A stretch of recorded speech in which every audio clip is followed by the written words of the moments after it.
My people, wonder shall never end. It don't happen again. It don't burst to. No be small something. Make una come listen to what seer wetin e talk over Mr Ibu sickness. He say very soon, say Mr Ibu say he go delete, he go kpai. He say why all these top pastors, all this that GO when get private jet, why they never still heal Mr Ibu till now? My people, no be small something. He say they perform miracle. Say Orola no mume now. Say now they never see them till now. He say he go delete very soon. Not my matter na for Yeramo. He say all these celebrities when they talk say may Mr Ibu may he bring your account.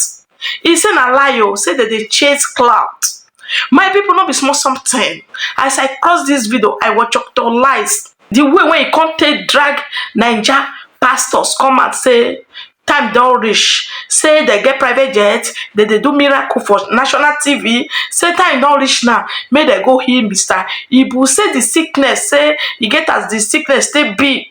Who they see in spiritual, you go know. Hey, my people, not be small something. May you not come be say I too talk. Make una just watch this man. Make una listen to waiting he talk over this Mr Ibu sickness. God, good.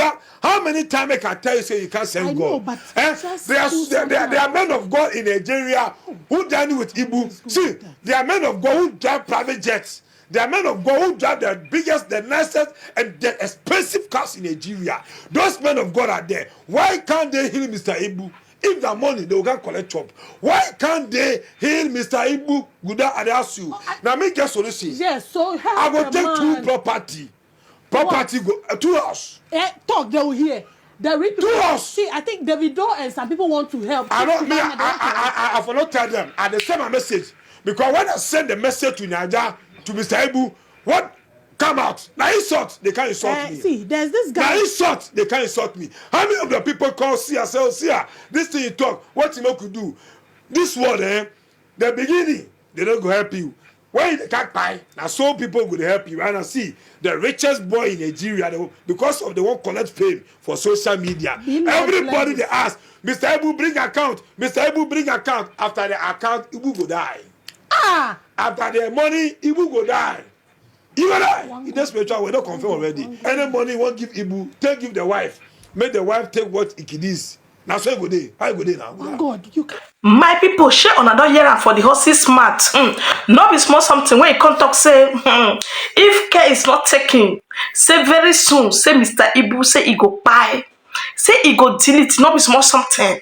May all these pastors, all these African pastors, when get private jet, or all this daddy GOs, when they parade themselves, when get private jet, say time don't reach for them to heal Mr. Ibu. Hey, my people, as I cross this video, I will talk to lies.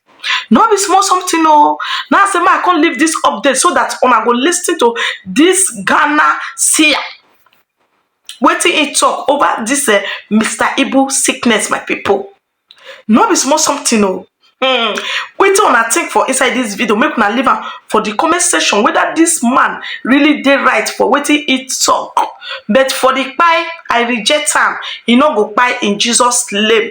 Amen.